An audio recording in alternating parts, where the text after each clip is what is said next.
Ciao ragazzi, rieccoci qui nel monastero silenzioso dalle 1000 leggende. Se vi siete persi la prima parte, vi invito a recuperarla per sentire la stravagante storia di questo antico luogo di culto.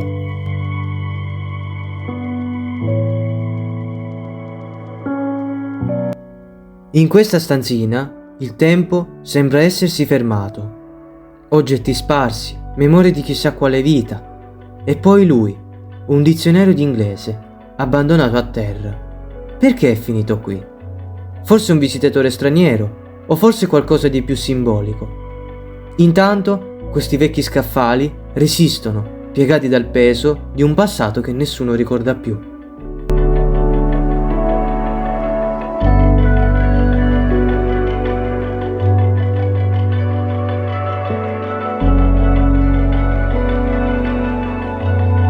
Rimangono da esplorare i piani superiori dell'abbazia. Non è rimasto molto, ci sono molte stanze tendenzialmente vuote. Tuttavia, alcune presentano qualche branda del letto, dei caminetti e un po' di mobili antichi. Purtroppo, anche in questo caso, gli effetti del vandalismo e del tempo non hanno avuto pietà.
Arrivato in questo tratto, sono rimasto colpito da questo murales inquietante, uno dei tanti, con delle mattonelle disposte a semicerchio. Si tratterà di un rituale? Chissà che cosa è avvenuto qui.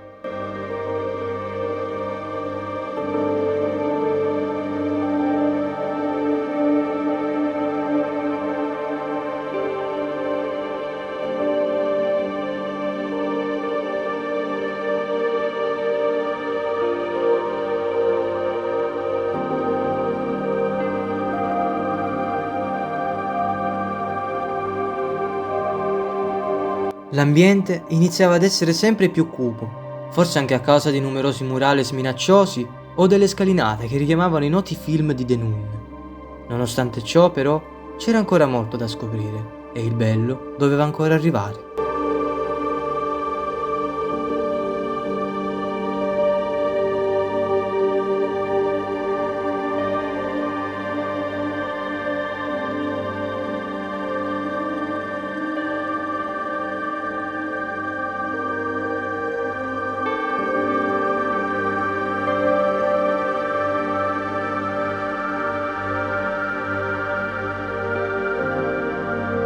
Dopo un corridoio lungo e tenebroso, si scorge una finestrella che si affaccia sulla chiesetta imponente del monastero.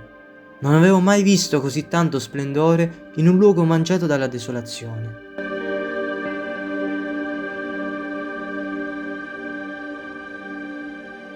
Dalla parte retrostante dell'enorme edificio si trovano altre numerose stanze. Anche queste erano destinate probabilmente ai religiosi, piene di mobili e letti.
Presso l'uscita dell'abbazia si trova una stanza particolare, adoperata per la conservazione del vino, intuibile dall'odore emanato da quest'ultimo e dalla presenza di numerose botti. Il vino, infatti, per i monaci non era solo un piacere terreno, in quanto serviva per la messa, per l'alimentazione quotidiana e, probabilmente, anche come fonte di reddito.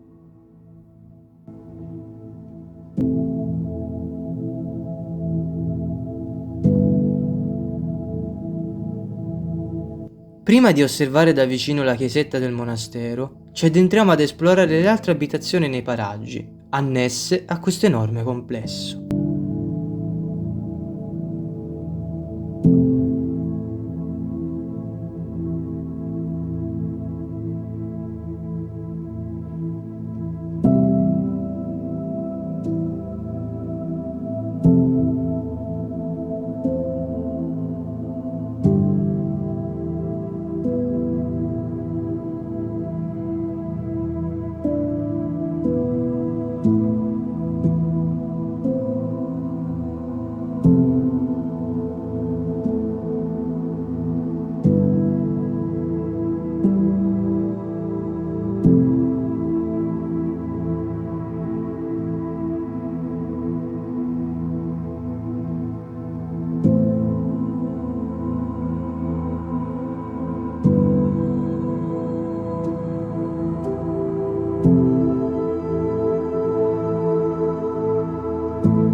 Guardate il fascino di questa stanza, con la sua pavimentazione quasi intatta e i suoi mobili in condizioni abbastanza discrete. Sembra una delle poche camere ancora in grado di raccontare la sua storia antica.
Questa è stata senza dubbio la mia parte preferita del monastero.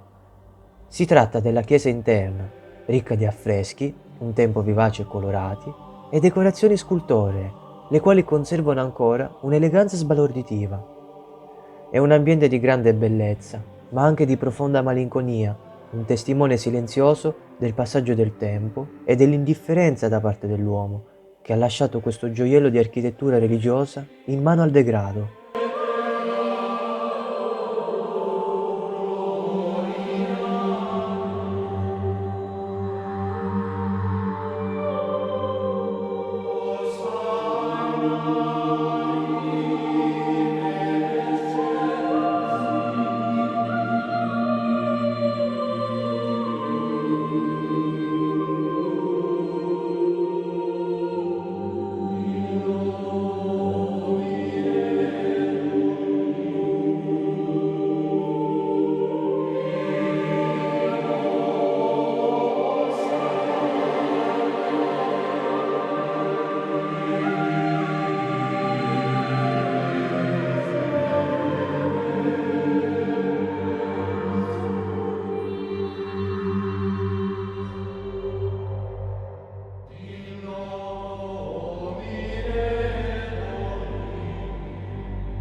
quanta bellezza e quanta immaginazione in questo luogo.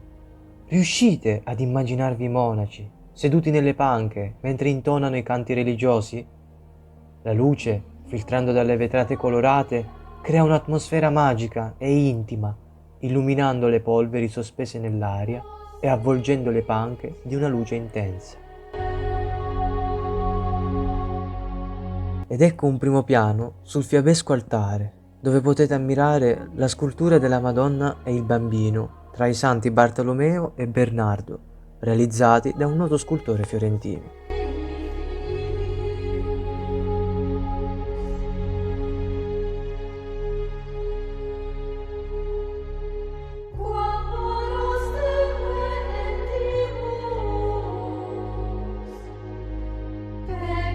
E anche questa esplorazione è giunta al termine.